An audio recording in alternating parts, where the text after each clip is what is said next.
A Dighton police officer who was hurt in a crash along Route 44 in Taunton last October is still on injured leave.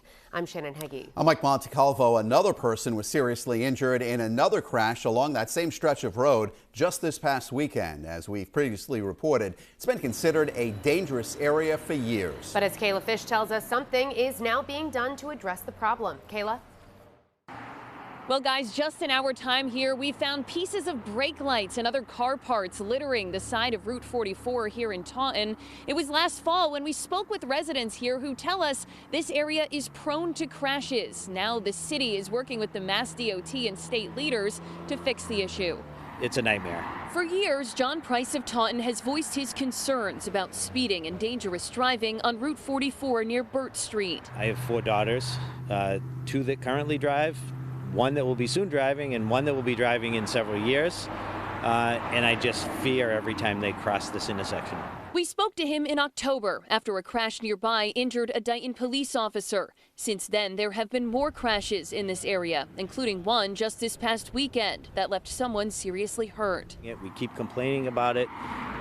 Something has to be done before something worse happens. After hearing from people like Price, last fall, the city council and mayor reached out to the state to see if something could be done. Sent a letter to Mass DOT asking them to really take another look at this intersection. Fast forward to last week, state lawmakers informed the city that a government planning agency's analysis showed some sort of signal is needed to make it safer, and the Mass DOT agreed.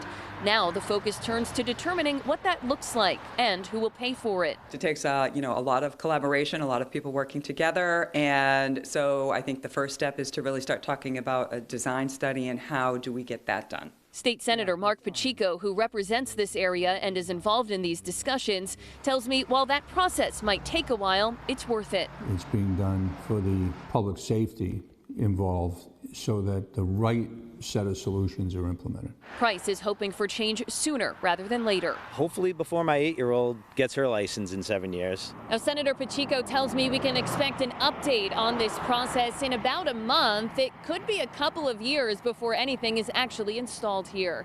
In Taunton, I'm Kayla Fish, 12 News.